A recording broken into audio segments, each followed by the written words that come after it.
Il y a eu. C'est bon. Mais, bonjour tout le monde, bienvenue à ce rendez-vous syndicaux. Donc, je me présente, je m'appelle Mélissa Morin, je suis la vice-présidente en santé et sécurité du travail et aussi la responsable politique du comité femmes SCFP 4628 qui a été créé en début d'année. Euh, Excusez-moi. Dans le cadre des 12 jours d'action pour contrer les violences faites aux femmes qui avaient lieu du 25 novembre au 6 décembre de cette année, le comité femmes souhaitait vous sensibiliser sur le sujet et faire des alliés de vous pour contrer cette culture encore trop présente dans notre société. C'est pourquoi il nous fait plaisir d'accueillir Mme Arina Grigorescu, chargée de projet sur la formation des milieux alliés contre la violence. Donc, elle fait partie du regroupement des maisons pour les femmes victimes de violences conjugales. Je la laisse se présenter. Bonne rencontre à tous. Merci beaucoup, Mélissa. C'est un grand plaisir d'être parmi vous. Si on va avoir une période de questions, je devrais faire une présentation d'à peu près une trentaine de minutes, puis on pourrait avoir une période de questions puis de discussion à la fin. Donc, si jamais vous avez des questions, n'hésitez pas à les prendre en note, on pourra en discuter. Euh, pour vous parler un peu du regroupement, et Mélissa l'a dit aussi, donc on est un regroupement féministe qui représente les droits des femmes et de leurs enfants. Ça ne veut pas dire qu'on ne reconnaît pas que les hommes sont victimes de violences conjugales. Bien sûr, les personnes non binaires aussi, les personnes trans, mais notre champ d'expertise, c'est vraiment avec les femmes. Donc, c'est pour ça qu'on va maintenir aussi un langage qui est quand même genré. Vous allez voir pourquoi aussi on fait ce choix de maintenir ce langage parce qu'on voit aussi dans nos statistiques que la plupart des victimes de violences conjugales, c'est des femmes aussi. Je vous présente un PowerPoint, puis je pense que vous y avez déjà accès, si je ne me trompe pas. Je pense qu'il était sur l'invitation ou sinon je pourrais vous le transférer par la suite sans problème. OK. Le regroupement, donc comme je vous disais, on fait vraiment, notre mission, c'est vraiment de porter la voix des femmes et des enfants qui sont dans nos maisons d'aide et d'hébergement. Euh, il existe depuis 1979, donc c'est parmi un des premiers aussi réseaux féministes qui ont été bâtis aussi pour représenter les droits des maisons d'aide et d'hébergement. On travaille beaucoup avec le gouvernement aussi à faire avancer des lois euh, concernant la violence conjugale, mais avec la population au large aussi. Et on est vraiment aussi au soutien, évidemment, de nos maisons d'aide et d'hébergement. Si vous ne connaissez pas les maisons d'aide et d'hébergement, ça peut être un outil important, intéressant pour plusieurs d'entre vous, même si vous n'êtes pas directement touché par la problématique de la violence conjugale. Des fois, on a des proches qui peuvent le vivre et on ne sait pas des fois comment agir, on ne sait pas comment s'y prendre, comment en parler. Donc, vous pouvez aussi faire appel aux maisons d'aide et d'hébergement pour avoir du soutien. Mais outre que ça, les maisons offrent plus aussi que de l'hébergement, donc c'est pas que ça. Nos intervenantes font vraiment de l'intervention individuelle, de groupe aussi, mais au rythme de la personne et selon ses besoins spécifiquement. Donc, si la personne a besoin de se trouver un nouveau logement, par exemple, ou de faire une demande d'aide sociale, pour des recours juridiques aussi. Donc, des fois, nos intervenants vont en cours avec la personne qui est victime. Donc, elles offrent toutes sortes de services et d'accompagnement aussi. Puis, bien sûr, de l'hébergement sécuritaire, évidemment. Elles sont ouvertes en tout temps, 7 jours sur 7, 24 heures sur 24, même à Noël, même le jour de l'an. Donc, encore une fois, si jamais vous avez besoin, n'hésitez pas à faire appel à nos intervenantes.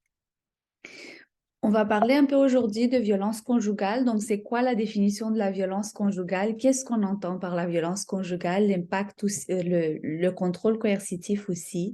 On va voir s'il y a des signes en milieu de travail qu'on peut reconnaître. Et puis, si on voit ces signes-là, ben, on agit comment? On y répond comment? Puis, quel mécanisme on peut aussi mettre en place dans le milieu de travail pour soutenir les personnes qui sont victimes? C'est sûr que c'est un sujet qui est sensible et qui peut être sensible pour plusieurs d'entre vous. Donc, je vous invite à respecter votre rythme et vos limites. Si vous avez besoin de soutien à la suite de la conférence, n'hésitez pas à me contacter ou à contacter aussi les maisons d'aide et d'hébergement. Donc, la violence conjugale, qu'est-ce qu'on entend par violence conjugale spécifiquement? Donc, on va voir vraiment que c'est une série d'actes répétitifs. Quand on parle d'une série d'actes répétitifs, ce qu'on veut dire, c'est que c'est toute une panoplie de stratégies qui sont installées dans une relation. Ces stratégies, des fois, vont sembler violentes, vont être violentes, puis des fois, elles semblent pas violentes. Euh, Puis ça se produit vraiment selon une courbe ascendante. Encore là, ce qu'on veut dire, ben, c'est que personne n'est violent du premier rendez-vous parce qu'évidemment, si la personne est violente du premier rendez-vous, on ne fait plus le deuxième rendez-vous, on ne va plus à la deuxième date. Donc, la violence peut s'installer vraiment selon une courbe ascendante dans une relation. Puis des fois, ça peut prendre du temps également. Elle comprend vraiment les agressions psychologiques, verbales, physiques aussi, sur le plan sexuel, mais aussi tous les actes de domination sur le plan économique. Donc, comme vous voyez, c'est assez large euh, comme spectre. On peut entendre quand on parle de violence conjugale, puis des fois c'était difficile aussi avec la loi parce qu'on se réfère à des événements très précis, à des gestes très concrets. Puis des fois on peut entendre ah ben la personne elle a perdu le contrôle, la personne a bu, l'auteur de la violence avait bu, donc c'est ce qui explique la violence conjugale. Pourtant ce qu'on voit avec tous les témoignages des femmes dans nos maisons, avec les recherches aussi, c'est que c'est pas une perte de contrôle. Donc, on parle aussi d'une série d'actes répétitifs et de tout l'ensemble de stratégies mises en place dans la relation. On voit vraiment que c'est un moyen qui est choisi pour dominer l'autre personne. Donc, c'est important de savoir qu'on ne définit pas la violence conjugale comme une perte de contrôle, mais bien par un moyen qui est choisi par l'autre pour affirmer son pouvoir sur elle.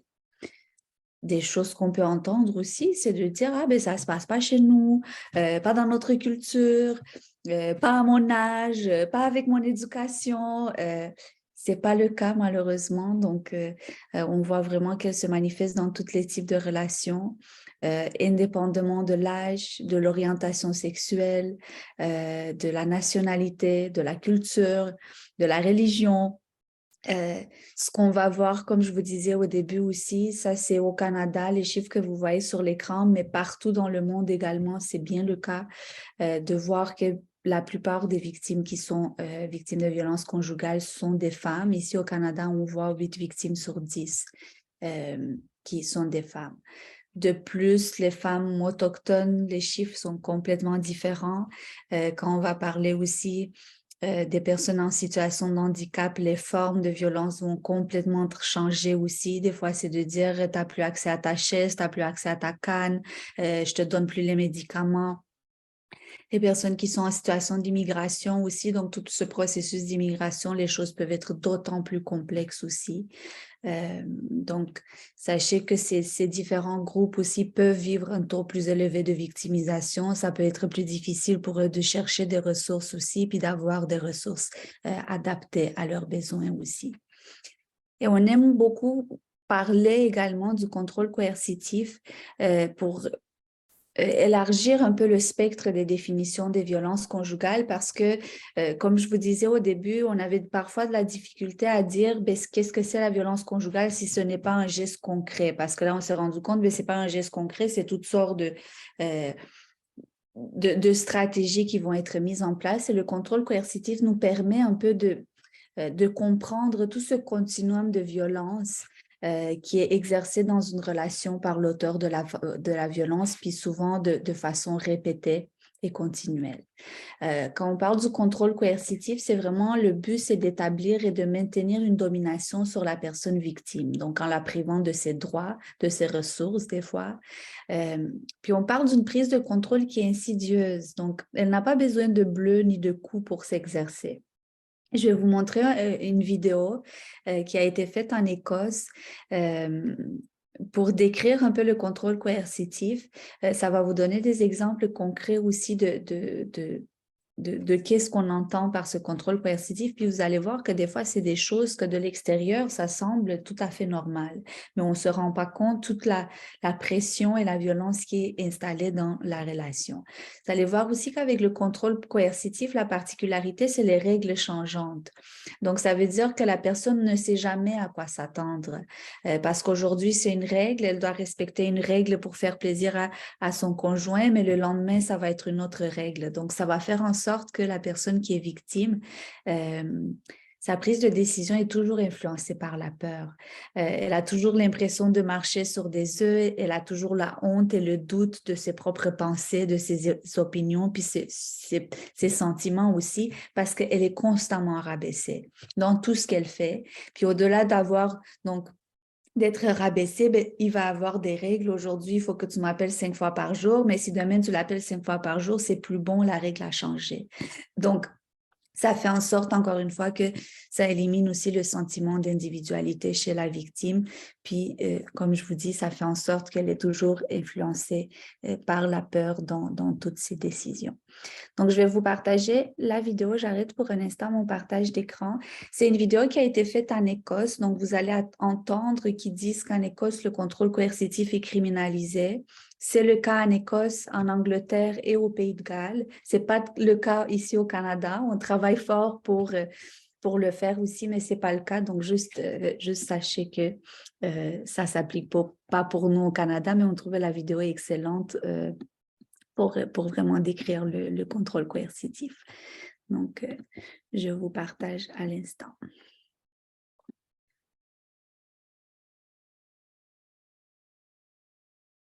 I felt like I was going mad. No one else could see what was going on. Est-ce que vous entendez bien? Est-ce que vous voyez? J'entends bien, mais l'image est comme, je ne sais pas si c'est juste moi, là, mais l'image, j'ai juste un écran bleu. Attendez un instant, voir, je ne sais pas pourquoi.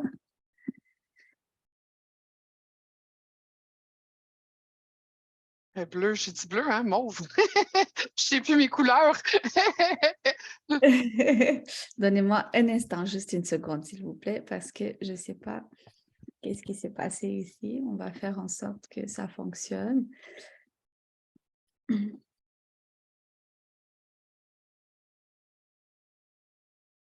Donc, ça devrait marcher cette fois-ci. On va voir.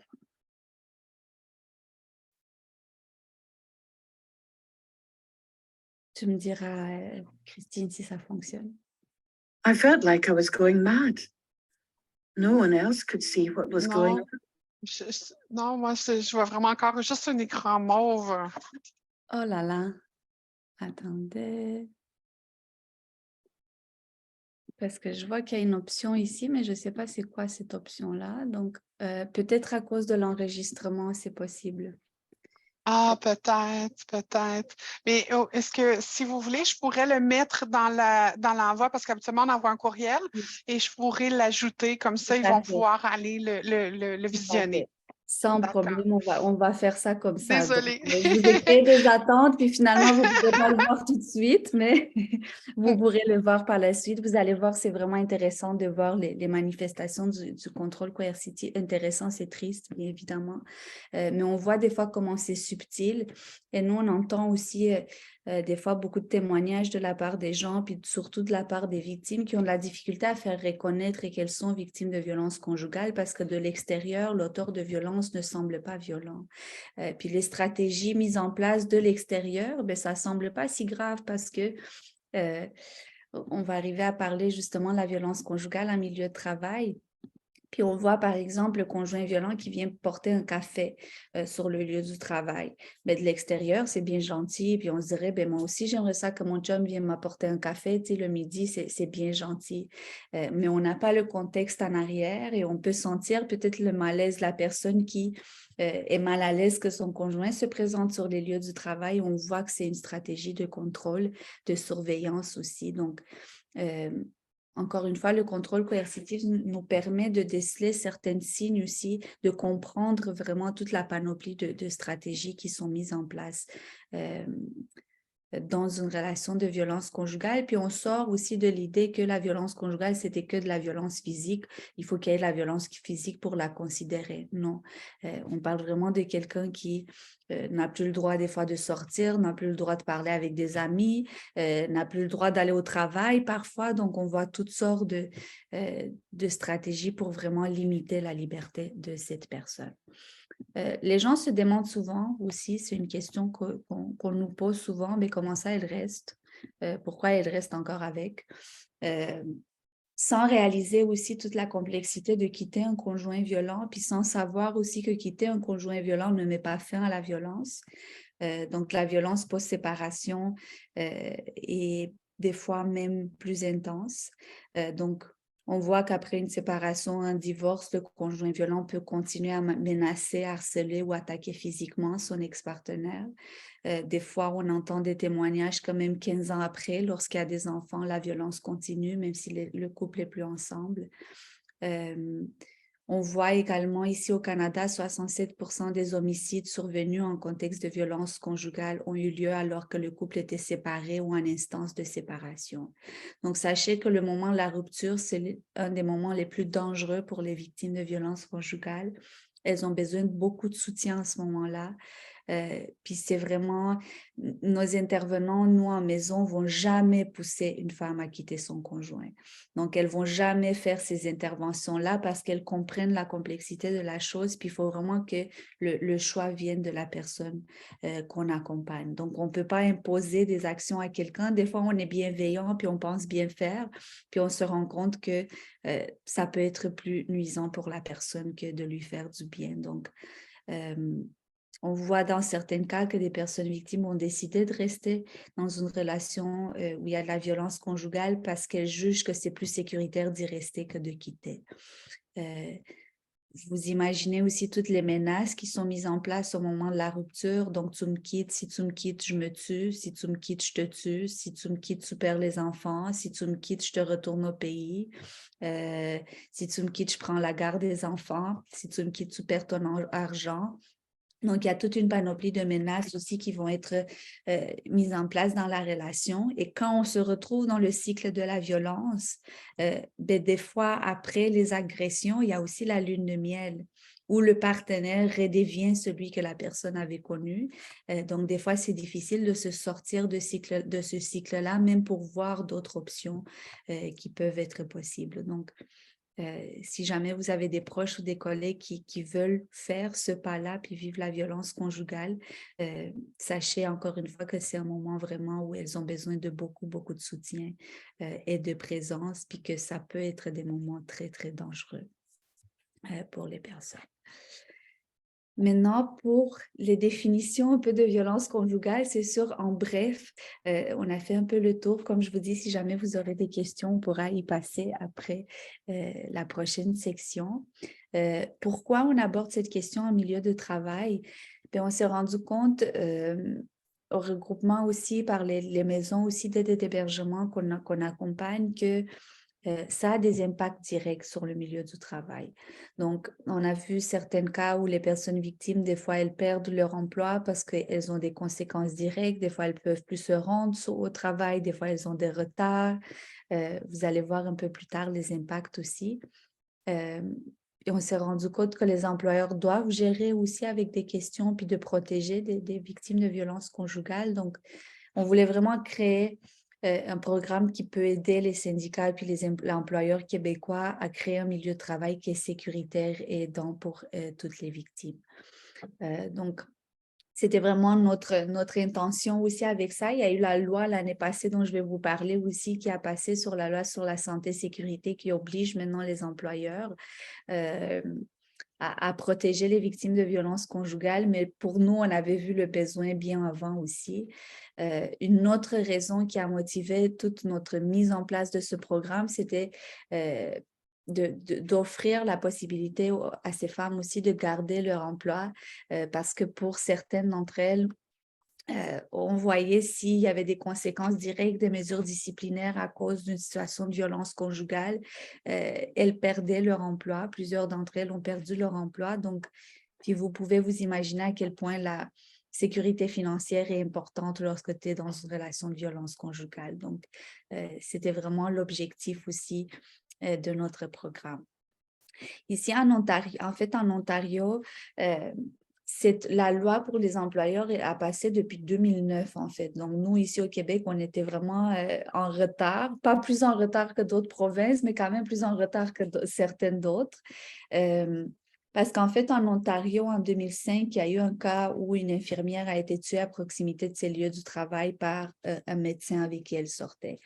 Ça, c'était l'affaire de Laurie Dupont en 2005. Et lorsqu'on a fait des investigations sur le milieu du travail, on s'est rendu compte que tout le monde était au courant de la situation. Les conflits étaient observés, les chicanes étaient vues, la violence était vue dans le couple, évidemment, mais comme c'est tabou, puis on a l'impression que violence conjugale, c'est tabou, je ne dois pas me mêler de la vie privée des autres. Personne n'avait rien fait, mais ça avait affecté tout le monde dans l'organisation. Puis vous pouvez vous imaginer le choc après de savoir que cette femme a été tuée par la suite. Donc, en Ontario, c'est un peu comme ça qu'ils ont commencé. C'est pour ça aussi qu'ils ont été très en avance aussi avec la législation. Ils ont mis en place des mesures très concrètes. Des études ont été faites aussi, puis on s'est rendu compte vraiment que la violence conjugale se poursuivait sur le lieu du travail. Donc, les personnes qui sont victimes vont subir de l'harcèlement par message texte ou par téléphone. Et comme je vous disais, des fois, elles sont harcelées à proximité du lieu du travail ou la personne violente vient sur le milieu du travail. Puis on voit aussi dans certains cas où la personne violente vient communiquer avec l'employeur ou avec des collègues. Donc, ce que ça veut dire, ça, c'est que les impacts ne sont pas juste sur la personne victime, mais on parle des impacts pour les collègues puis pour l'employeur aussi. Tout ça dans le cadre de santé-sécurité. Donc, du moment où la personne n'est plus en sécurité sur son lieu du travail, que ça vienne de l'extérieur ou que ça vienne de l'intérieur, il n'est plus en sécurité sur son lieu du travail. Donc, c'est vraiment dans ce sens qu'on va aborder la question de violence conjugale en milieu de travail. Ce n'est pas pour faire des gens des intervenants, ni des détectives, ni des psychologues. C'est vraiment de voir comment on peut assurer une certaine sécurité aux personnes qui vivent cette violence sur le milieu du travail. Comme je vous disais, on voit des impacts donc directs pour la personne victime. Stress, beaucoup d'anxiété, de fatigue. Ça peut amener à des pertes de confiance, puis un manque de concentration, ce qui va faire en sorte que là, elle finit plus ses tâches au travail. Elle peut être moins productive. Il peut avoir des accidents de travail dépendamment des milieux. Puis ça a un impact sur les collègues parce que là, ta collègue fait plus sa job, fait que c'est moi qui est supposé de la faire. Ça crée des frustrations, des préjugés. On voit des milieux dans lesquels la victime est révictimisée, la faute est mise sur son dos. Donc, on voit vraiment les impacts pour les collègues aussi, des collègues qui vont s'inquiéter pour leurs collègues qui est victime de violences conjugales, qui ne savent pas quoi faire, comment aborder la question. Puis on parle aussi d'un risque pour leur sécurité à eux aussi, bien sûr. Les employeurs sont aussi affectés par tout ça, donc perte d'expertise, perte de personnel, problème de sécurité. Puis vraiment perte financière également. On voyait une étude en 2009, en fait, je pense que les employeurs perdaient jusqu'à 77 millions par année à cause de la violence conjugale. Donc, on parle vraiment des coûts financiers également que les organisations doivent assurer, en fait. Donc, comme je vous disais, la loi pour nous a changé ici le 6 octobre 2021. C'est vague comme loi, donc on sait que l'employeur doit agir s'il sait ou devrait raisonnablement savoir qu'un travailleur ou travailleuse est exposé à une situation de violence. Évidemment, on ne peut pas enquêter dans la vie privée des employés, mais ce qu'on sait aussi par la CNSST, c'est que du moment où l'employeur a connaissance d'une telle situation, il doit agir pour assurer une certaine protection à son employé. Puis c'est recommandé également d'avoir des mesures préventives mises en place aussi. Donc, c'est sûr qu'il n'y a pas de mesures spécifiques, il n'y a pas d'obligation à mettre en place des mesures spécifiques, mais on voit quand même des recommandations de la part du CNSST aussi qui dit c'est bien d'avoir des mesures préventives en place, comme ça, s'il y a des cas qui arrivent, on sait comment y agir. Donc,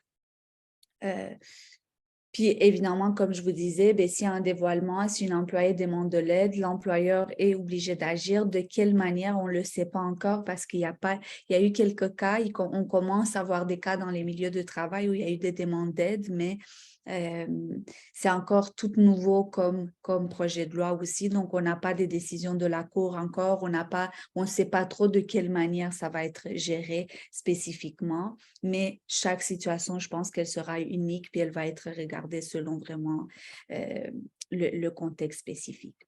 Cette loi va s'appliquer aussi pour les personnes en télétravail. Donc, ça donne vraiment l'obligation à l'employeur de se préoccuper aussi de ses employés en télétravail. C'est plus difficile, on s'entend, parce que là, on ne sait pas est-ce que nos collègues en télétravail vivent cette violence conjugale ou pas. Si elles ne nous le disent pas, on ne peut pas le savoir. Mais on peut quand même partager des ressources puis garder contact aussi avec les gens qui sont en télétravail. Donc, des fois, c'est que d'envoyer des ressources spécialisées ou des numéros, de l'information, ça peut être pertinent. Si on a connaissance qu'une collègue qui est en télétravail est victime de violences conjugales, bien, on peut prendre des ententes avec elle. Est-ce qu'il y a une phrase clé que tu peux m'écrire quand tu es en danger, par exemple? Est-ce que on peut s'entendre d'une personne ressource quand tu es en danger? On peut vraiment s'entendre avec elle, voir s'il y a des mesures concrètes qu'on peut prendre. On a vu dans certains milieux où les personnes victimes de violences conjugales demandaient d'être obligées de travailler dans les bureaux parce qu'elles sont plus en sécurité à la maison. Mais on a vu aussi dans d'autres cas où la personne va demander de rester en télétravail. Par exemple, au moment d'une séparation, si l'ex-conjoint ne connaît plus le domicile de la personne, et que la personne, qui connaît le lieu du travail, puis que durant ses déplacements, elle est surveillée, bien, ça se peut qu'elle fasse la demande de rester en télétravail. Donc, avoir vraiment, selon vraiment ses besoins, parce que des fois, comme je vous disais, on peut proposer des choses, mais ce n'est pas la bonne mesure pour la personne, donc il faut toujours valider avec elle.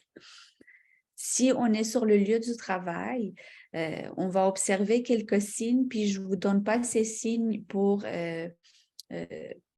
enquêter, encore une fois, sur la vie des gens. Pour nous, ces signes sont une manière aussi de rentrer en conversation avec une personne si vous avez observé ces choses qui vous inquiètent. Donc, est-ce qu'une personne reçoit de nombreux appels ou messages textes personnels? Est-ce qu'il y a beaucoup de retard puis d'absence inhabituelle? Surveillance et présence du partenaire, isolement, baisse d'efficacité, anxiété, fracture ou blessure visible. Est-ce qu'on remarque un changement vestimentaire? Ou est-ce que c'est une personne qui va demander des aménagements de bureau? Donc, si on observe ces signes, pour nous, c'est important de les adresser. On les adresse donc soit en tant que justement que syndicat, délégué syndical, si vous êtes sur les milieux du travail ou si une personne vient évidemment vous dévoiler la situation, ça se peut également. Pour nous, c'est d'en parler avec la personne en assurant une confidentialité, bien sûr, parce qu'elle a le droit à sa vie privée. Puis je vous donne les signes pour qu'on puisse rentrer en conversation aussi en nommant ce qu'on a observé. Donc, du moment où on dit, ben moi, j'ai vu que ce dernier temps, tu arrives plus souvent en retard, je te sens moins concentré, je m'inquiète pour toi, est-ce que tout va bien? Comme ça, on n'est pas dans le jugement de l'autre, on n'est pas dans les interprétations non plus, dans les stéréotypes ou quoi que ce soit. On a observé des choses, on est inquiet, ça ne va pas, on voit que ça ne va pas, est-ce qu'on peut adresser pourquoi ça ne va pas? Et pour nous, il n'y a pas de demande spécifique que les personnes victimes vous disent qu'elles sont victimes de violences conjugales parce que pour certaines, elles ne savent même pas. Et on voit nos intervenantes des fois qui travaillent pour longtemps pour faire comprendre quels sont tous les mécanismes de cette violence puis comment la personne a été prise dedans pour des années. Donc, c'est pas une attente que la personne vous dévoile concrètement, oui, je vis de la violence conjugale, mais elle peut vous le dire dans d'autres mots. Puis c'est important de croire cette personne, de la rassurer, puis de lui dire qu'il y a des gens qui peuvent l'aider. Donc, elle ne reste pas seule avec cette problématique. Comme je vous dis encore une fois, le but d'aborder la question dans le milieu de travail, c'est vraiment de voir, donc du moment où on a observé des signes qui nous inquiètent, c'est de dire, ben, nous, dans notre organisation, on est préoccupés par le bien-être de nos employés. On a à cœur la santé puis la sécurité de nos employés. On se préoccupe pour vous. Je vois que dernièrement, ça se passe moins bien pour vous. Est-ce qu'il y a quelque chose que nous, on peut faire? Donc, le but, c'est pas d'ouvrir une intervention. Le but, c'est pas d'en parler pendant des heures de cette problématique. Le but, c'est pas de devenir le confident de la personne. Le but, c'est vraiment d'adresser puis de voir, mais est-ce que nous, dans le milieu de travail, on peut faire quelque chose pour t'accommoder dans la limite du milieu du travail, puis selon les besoins de la personne victime aussi. Donc, du moment où on sort du cadre du travail, puis de tout ce qui est intervention à la maison, accompagnement dans toutes sortes de démarches, c'est vraiment important de référer aux ressources spécialisées. J'ai eu des exemples, des témoignages aussi dans des milieux de travail où des ressources humaines étaient allées chercher un avocat avec la personne, étaient allées chercher un logement avec la personne, mais c'était une ressource humaine d'une banque. C'était pas son travail à elle de faire. Elle n'était pas outillée pour faire toutes ces démarches-là non plus, pas outillée en violence conjugale, à toute l'intervention que ça demande.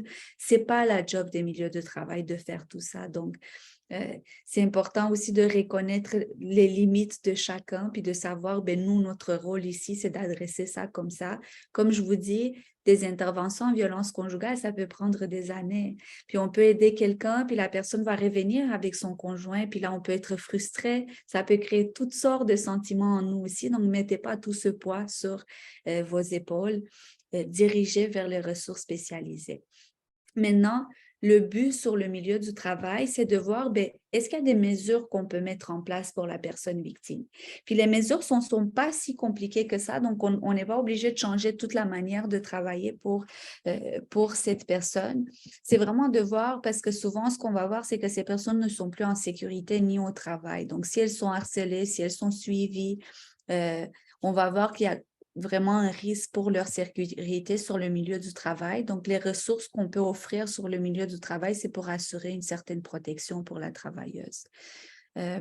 Généralement, les mesures qu'on propose, nous, c'est des mesures de sensibilisation générale. Donc, ça, c'est d'envoyer généralement de l'info aux employés, aux collègues sur des ressources en toutes sortes de choses aussi, mais en violence conjugale aussi. Peut-être justement des ateliers de sensibilisation ou d'afficher du matériel de sensibilisation. Ça peut être vraiment des mesures générales. Puis après, spécifiquement, si la personne vous nomme la situation, bien, on peut voir avec elle, est-ce que l'organisation peut mettre en place des mesures d'accommodement spécifiques?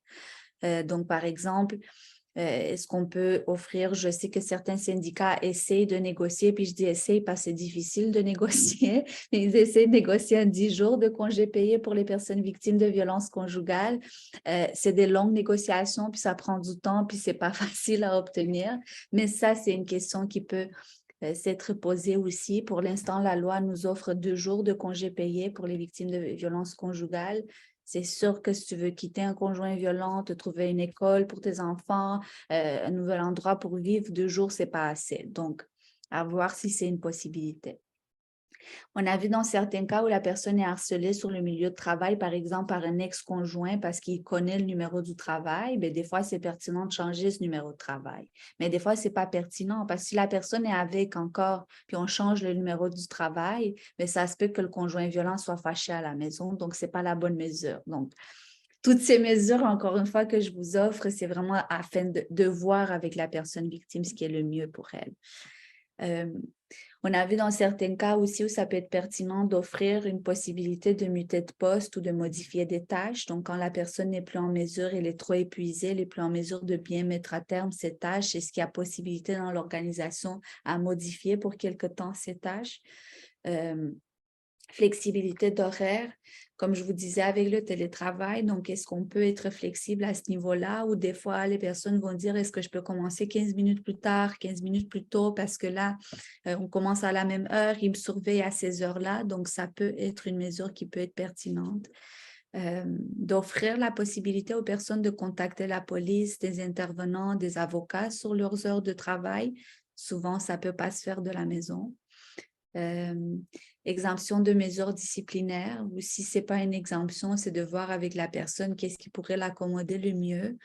On a vu des milieux qui donnent des mesures disciplinaires puis qui ont des qui augmente vraiment le risque pour la personne qui est victime, qui augmente le risque de dangerosité. Donc, des fois, c'est vraiment d'essayer de négocier. On ne dit pas au milieu de travail de faire abstraction de toute chose. Évidemment, vous avez des responsabilités aussi. Le milieu de travail a des responsabilités aussi. Mais est-ce qu'on peut être accommodant quand on sait que c'est une personne qui vit une situation de violence conjugale? On peut nommer des personnes ressources aussi dans le milieu de travail, donc pour rediriger le dévoilement vers cette personne, comme ça on évite 10 000, pour que la personne en parle à 10 000 personnes. On propose aussi souvent au milieu de travail de mettre en place des politiques de travail. Pourquoi? Parce que ça permet de structurer l'approche. Ça permet de dire aux employés, voici ce que vous pouvez avoir si jamais vous avez cette situation, voici quels sont nos rôles, nos responsabilités, quel est votre rôle aussi. Ça permet de garder une continuité de cette approche aussi en milieu de travail. Donc, ça peut être un outil qui est pertinent. Dans la politique de travail, on peut nommer ce qu'on fait, est-ce qu'on a un plan de sécurité, comment on garantit la confidentialité des témoignages, quelles mesures d'accommodement on peut mettre en place. Donc, tout ça peut être nommé dans une politique aussi, puis ça peut, encore une fois, servir pour structurer l'approche globale de l'organisation. Et finalement, on va aussi parler d'un plan de sécurité. Donc ça, c'est un plan d'accompagnement plus simple qui peut être adopté aussi avec des étapes clés. Qu'est-ce qu'on fait dans chaque étape? Quel est notre rôle? Est-ce qu'on a des mesures d'accommodement? Vers qui on réfère? Comment on aborde la question? Donc ça serait plus un plan général qui peut être aussi adopté à l'interne et utilisé par les personnes qui risquent de recevoir ces dévoilements. Mais on peut aussi réfléchir à mettre en place un plan de sécurité. Puis le plan de sécurité, on va vraiment le déployer du moment où, par exemple, le conjoint violent se présente sur le milieu du travail. Parce que si le conjoint violent se présente sur le milieu du travail, on parle d'un risque pour tout le monde, pas juste pour la personne victime, puis c'est un risque à la santé et sécurité de tout le monde. Donc, on est obligé d'agir. Est-ce que, par exemple, la personne qui est victime, vous la connaissez, c'est une collègue, elle veut quitter son conjoint violent, puis elle a reçu des menaces, puis elle est inquiète pour sa sécurité. Ça se peut à ce moment-là aussi qu'on ait besoin de mettre en place un plan de sécurité. Donc, c'est vraiment des cas très spécifiques où on peut penser à appliquer un tel plan de sécurité en milieu de travail. Vous n'avez pas à l'appliquer seul, ce plan de sécurité. On vous encourage vraiment à appeler les maisons d'aide et d'hébergement pour le faire avec une intervenante parce que souvent, si la personne a besoin d'un plan de sécurité sur le milieu du travail, ça veut dire qu'elle doit en avoir besoin à la maison aussi. Donc, c'est bien de s'associer avec des intervenantes. Comme ça, les intervenantes peuvent prendre la charge aussi de l'intervention qui peut se faire à la maison. Donc, le plan de sécurité peut comporter certaines mesures qui vont être un peu différentes. Donc, dans certains cas, la personne peut avoir besoin, par exemple, d'être portée de la porte vers le stationnement parce qu'à ce moment-là, elle ne se sent pas en sécurité.